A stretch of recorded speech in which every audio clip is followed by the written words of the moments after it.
Ce que vous allez découvrir dans les prochaines minutes pourrait résoudre pour toujours le conflit intérieur qui déchire tant de croyants. Cela pourrait vous révéler le chemin direct vers la présence même de Dieu. Ce mystère, inscrit dans les pages sacrées depuis les origines, demeure l'un des fondements les plus profonds de notre identité spirituelle. Parce que saisir cette dualité, c'est ouvrir les portes d'une vie de communion véritable avec le Créateur. Si vous avez déjà ressenti cette tension subtile en vous, entre ce qui aspire au ciel et ce qui s'attache à la terre, entre les élans du cœur et les profondeurs silencieuses de votre intérieur, alors cet enseignement est pour vous. Accompagnez-moi dans cette exploration biblique. Vous découvrirez des vérités transformatrices. Elles éclaireront votre marche. Elles affineront votre discernement. Elles vous amèneront à une intimité renouvelée avec Dieu. Avant de continuer, prenez cet engagement. Cette chaîne ne promet pas de miracles instantanés. Elle cherche à former des croyants forts, des croyants ancrés, des croyants transformés intérieurement. Si cela vous parle, rejoignez-nous. Abonnez-vous dès maintenant pour ne manquer aucune de nos prochaines vidéos. Restez jusqu'au bout. Cheminez avec nous pour une transformation spirituelle authentique. Cette vidéo n'est pas un simple contenu chrétien. C'est un miroir de votre cœur et de votre foi. Aimez et commentez ce qui vous interpelle. Restez jusqu'à la fin, car une seule parole ici pourrait changer votre façon de voir Dieu, votre vie et votre avenir. La parole de Dieu est infaillible et vivante. Elle établit avec une netteté divine la distinction entre ces deux réalités. L'apôtre Paul, dans sa première épître aux Thessaloniciens, prononce cette bénédiction. Je cite, « Que votre être tout entier, l'esprit, l'âme et le corps, soient conservés irréprochables lors de l'avènement de notre Seigneur Jésus-Christ. » Fin de citation. 1 Thessaloniciens, chapitre 5, verset 23. Ici, l'esprit, l'âme et le corps sont nommés séparément. Ils forment un tout intégral, mais non uniforme. Cette tripartition n'est pas une simple formule. Elle est la carte de notre constitution spirituelle. Elle révèle les canaux par lesquels nous interagissons avec le visible et l'invisible. Mais pourquoi est-ce si crucial pour votre foi? Parce que la confusion entre l'âme et l'esprit peut engendrer une vie spirituelle déséquilibrée, une vie où les émotions tiennent lieu de révélation, une vie où la psychologie se substitue à la guidance du Saint-Esprit. Comprendre, c'est apprendre à naviguer entre ces deux dimensions, c'est apprendre à discerner la voix de Dieu de la rumeur de notre être intérieur. Avant d'approfondir, prenez un moment pour vous abonner à cette chaîne et activer les notifications. Si ce partage vous édifie, laissez un signe d'encouragement. Transmettez-le à ceux qui cherchent à ancrer leur foi dans la vérité biblique. Qu'est-ce que l'âme dans la perspective biblique? L'âme, c'est le siège de votre identité personnelle. C'est le foyer de votre conscience humaine. Elle est le souffle de vie individualisé. Le moi qui pense, qui ressent, qui décide. Lorsque Dieu créa l'homme, il le fit, je cite, « âme vivante ». Fin de citation. Genèse, chapitre 2, verset 7. L'âme est donc ce qui fait de vous un être unique, avec votre histoire, vos passions, vos blessures et vos aspirations. Le psalmiste l'exprime avec une poignante authenticité. « Mon âme a soif de toi, mon corps soupire après toi ». Psaume 63, verset 2. L'âme peut connaître l'allégresse ou la détresse. Elle peut être restaurée, Psaume 23, verset 3, ou s'attrister profondément.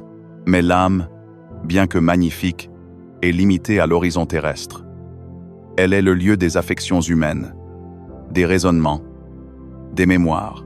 Sans la lumière de l'esprit, elle peut errer, séduite par les illusions du monde ou prisonnière de ses propres tourments. C'est pourquoi la Bible nous exhorte. Ne vous conformez pas au siècle présent, mais soyez transformés par le renouvellement de votre intelligence. Romains, chapitre 12, verset 2. Une transformation qui engage l'âme à se soumettre à une réalité supérieure. Qu'est-ce que l'esprit? Selon la révélation divine, l'esprit, lui, est la partie la plus profonde de votre être. C'est le sanctuaire intérieur où Dieu cherche à habiter. C'est par l'esprit que l'homme est capable de communion avec le divin, de recevoir les impressions du Saint-Esprit de discerner les réalités célestes. L'Écriture affirme: l'Esprit lui-même rend témoignage à notre esprit que nous sommes enfants de Dieu. Romains, chapitre 8, verset 16. Tandis que l'âme est tournée vers le créé, l'esprit est orienté vers le Créateur. Il est cette étincelle divine, cette capacité à connaître Dieu, à l'adorer. Je cite, « en esprit et en vérité ». Jean, chapitre 4, verset 24. L'esprit est le lieu de la nouvelle naissance. Lorsque vous recevez Christ, c'est votre esprit qui est régénéré, rendu vivant à Dieu. Éphésiens, chapitre 2, verset 5. Il devient le siège de la présence divine, la source d'une intuition spirituelle qui transcende la logique humaine. L'apôtre Paul explique: l'homme naturel, gouverné par l'âme, mais l'homme spirituel, gouverné par l'esprit, les examine. 1 Corinthiens, chapitre 2, versets 14 et 15. La distinction vitale. Source de liberté ou de conflit. Alors, quelle est la différence fondamentale? L'âme est le domaine de la vie psychique, l'intelligence, la volonté, les émotions. L'esprit est le domaine de la vie spirituelle, l'intuition, la communion, l'adoration. Imaginez un navire. L'âme est la coque, les voiles, le gouvernail. Tout ce qui permet de naviguer sur l'océan du monde. L'esprit est la boussole, le lien avec les étoiles, la connexion avec le ciel qui donne la direction. Sans boussole, le navire peut voguer, mais il risque de se perdre. Sans coque, la boussole est inutile. Cette distinction explique les combats intérieurs que vous pouvez vivre.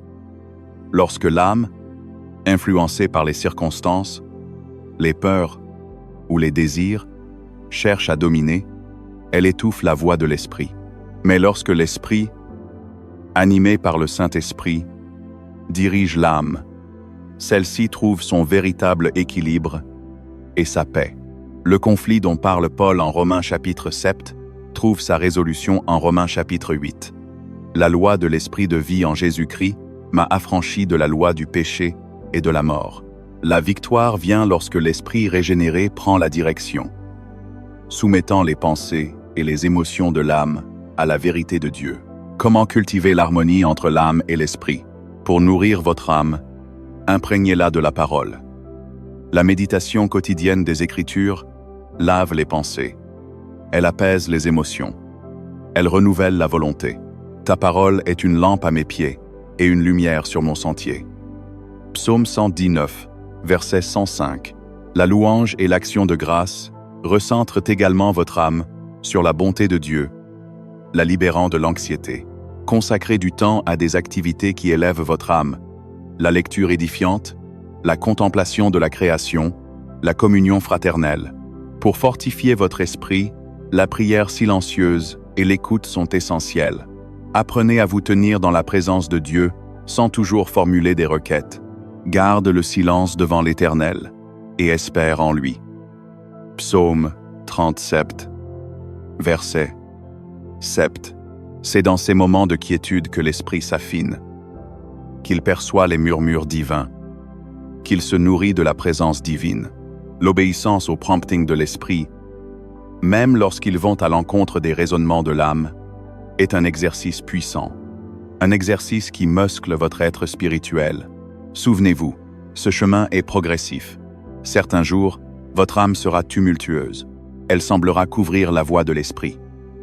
Ne vous condamnez pas. Revenez simplement au calme. Recentrez-vous sur les promesses de Dieu. Permettez à l'Esprit Saint de faire le tri en vous. Comme le dit le prophète, « Ceux qui se confient en l'Éternel renouvellent leur force. » Ésaïe, chapitre 40, verset 31, partagez dans les commentaires. Dans quel moment percevez-vous le plus clairement la différence entre les mouvements de votre âme et les témoignages de votre esprit? Vos expériences peuvent être une source d'encouragement pour d'autres. Alors, que retenir de cet enseignement? Votre âme est le jardin de votre humanité, à cultiver avec soin. Votre esprit est le temple du Saint-Esprit, à préserver dans la sainteté. Les deux sont précieux aux yeux de Dieu, et tous deux sont appelés à coopérer sous la seigneurie de Christ. En discernant ces deux réalités, vous entrez dans une liberté nouvelle, celle de ne plus être esclave de vos états d'âme, mais d'être guidé par l'Esprit de Dieu qui habite en vous. Prions ensemble. Père Céleste, nous te rendons grâce pour la sagesse de ta parole, une parole qui éclaire les recoins de notre être. Apprends-nous à discerner entre l'âme et l'esprit, à laisser ton esprit guider, consoler et convaincre. Sanctifie-nous tout entier. Que notre esprit, notre âme et notre corps soient gardés irréprochables pour ton service. Donne à chacun de ceux qui écoutent ces lignes une révélation vivante de cette vérité, pour qu'ils marchent avec assurance et paix dans leur appel. Au nom de Jésus, Amen. Si cette plongée dans les Écritures vous a parlé, partagez-la autour de vous. Abonnez-vous pour poursuivre ensemble cette exploration des profondeurs de Dieu. Que sa paix, qui surpasse toute intelligence, garde vos cœurs et vos pensées en Christ Jésus. Mais ce n'est que le commencement. Comprendre la théorie est une chose. L'incarner dans chaque aspect de votre vie en est une autre, bien plus profonde. Car cette distinction biblique n'est pas un simple concept théologique à archiver dans votre esprit. C'est une clé pratique et opérationnelle. Une clé qui, une fois saisie, transforme votre prière, votre lecture de la Bible, votre prise de décision et même votre façon de traverser l'épreuve. Plongeons maintenant dans les conséquences pratiques et révolutionnaires de cette vérité. Premièrement, le discernement révélé. Démêlez la source de vos pensées. Votre plus grand combat n'est pas contre des forces extérieures, il est contre la confusion intérieure. Une pensée surgit. Est-elle l'inspiration de l'Esprit Saint, le raisonnement légitime de votre âme, ou une suggestion trompeuse? L'apôtre Jean nous exhorte, « Bien-aimés, n'ajoutez pas foi à tout esprit, mais éprouvez les esprits pour savoir s'ils sont de Dieu. » 1 Jean, chapitre 4, verset 1, 7. Épreuve devient possible lorsque vous savez à quelle fréquence vous êtes branché. Une inspiration de l'esprit apporte une conviction profonde, une paix qui dépasse la compréhension. Philippiens, chapitre 4, verset 7.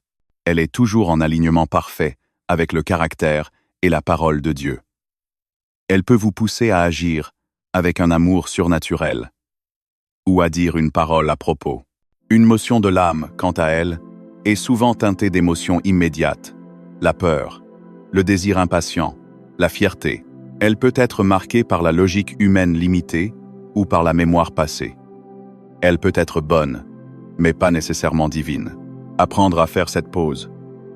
À demander « Seigneur, d'où cela vient-il » c'est accéder à un niveau de guidance céleste, une guidance qui rend votre marche chrétienne infailliblement dirigée. Deuxièmement, la prière transformée. Du monologue de l'âme au dialogue de l'esprit. Beaucoup priant avec leur âme. Ils déversent leurs requêtes, leurs soucis, leurs émotions. C'est légitime et bon. Mais la prière la plus puissante naît lorsque votre esprit, uni au Saint-Esprit, prend les rênes. C'est la prière selon la volonté de Dieu. Romains, chapitre 8, verset 27. Cela signifie parfois « laissez votre âme se taire » pour permettre à votre esprit d'écouter, d'adorer en langue. 1 Corinthiens, chapitre 14, versets 14 et 15.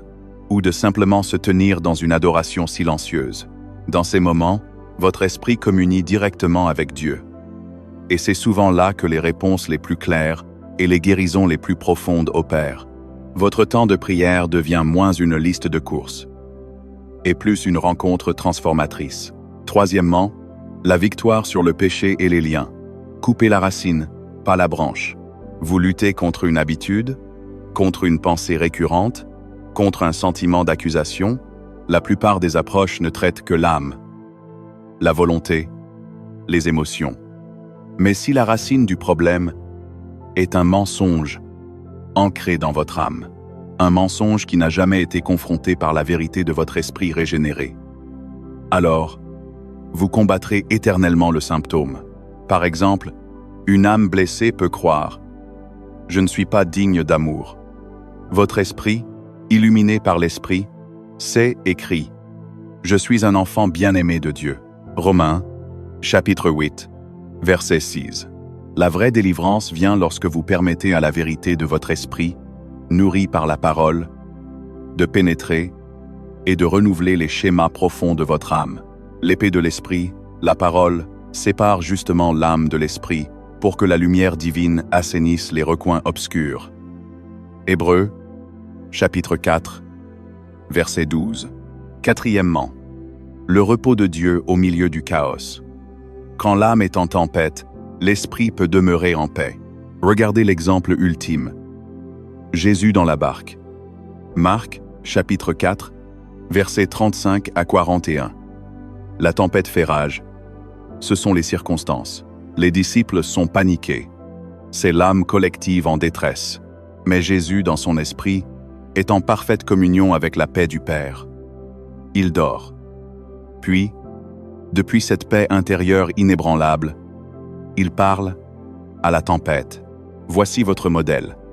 Votre âme peut être bouleversée par une nouvelle alarmante, par une trahison, par une peur. Mais si vous avez cultivé votre esprit, il peut rester ancré dans le roc de la présence de Dieu. De ce lieu de paix surnaturelle, vous pouvez alors parler à la tempête avec l'autorité de Christ, au lieu d'être submergé par elle. Application concrète. Votre plein d'entraînement spirituel. Numéro 1. Le matin, nourrissez votre esprit en premier, avant de checker votre téléphone, avant que les soucis de la journée n'assaillent votre âme. Offrez les premières minutes à Dieu dans le silence. Lisez un court verset. Non pas pour l'analyser avec votre intellect, votre âme, mais pour le laisser résonner dans votre être profond, votre esprit. Demandez, « Esprit Saint, que veux-tu me dire à travers cela aujourd'hui ?» Numéro 2. Durant la journée, pratiquez le tri en direct. Face à une émotion forte ou une décision, arrêtez-vous intérieurement. Confessez. Mon âme ressent cela, mais mon esprit, que dis-tu? Recherchez la paix intérieure et l'accord avec la parole comme votre boussole. Numéro 3. Le soir, examen avec discernement. En fin de journée, revisitez les moments clés. Était-ce mon âme ou mon esprit qui a pris les décisions aujourd'hui? Remerciez Dieu pour les moments où votre esprit a dirigé. Et recevez sa grâce pour les moments où votre âme a pris le dessus. L'ultime révélation. Votre esprit, pont vers le monde invisible. Votre esprit est bien plus qu'un récepteur passif. C'est une antenne émettrice. Lorsqu'il est aligné sur Dieu, il influence le monde spirituel autour de vous. Vos prières deviennent des flèches précises. Votre simple présence apporte une atmosphère céleste. Vous devenez un canal, non plus seulement un récipient. C'est ainsi que vous marchez dans l'autorité et l'onction promise. Alors, oui, cette distinction est la clé d'une foi qui n'est plus un fardeau, mais un fleuve de vie. La clé d'une paix qui défie les circonstances. La clé d'une intimité avec Dieu où vous ne le cherchez plus seulement dans le lieu secret, mais vous le découvrez habitant au plus profond de vous, dans ce sanctuaire de votre esprit qu'il chérit par-dessus tout. Votre voyage vers cette pleine maîtrise commence maintenant. Partagez dans les commentaires la première étape que vous allez mettre en place à partir d'aujourd'hui. Et si vous sentez que cette révélation doit atteindre plus de monde, partagez cette vidéo sans hésiter. Abonnez-vous, car nous allons continuer à débloquer ensemble les trésors pratiques de la vie dans l'esprit. Prions pour ancrer cela. Père, merci pour cette lumière puissante. Nous ne voulons plus vivre en aveugle dans notre propre être. Active en nous, par ton Saint-Esprit, une sensibilité nouvelle. Apprends-nous à distinguer le souffle de notre âme, du murmure de notre esprit. Fais de notre esprit un sanctuaire si sensible à ta présence que chaque pensée soit captive de ta vérité. Donne-nous le courage d'obéir à ta voix, et la paix qui vient de savoir que nous sommes dirigés par toi. Au nom puissant de Jésus, Amen.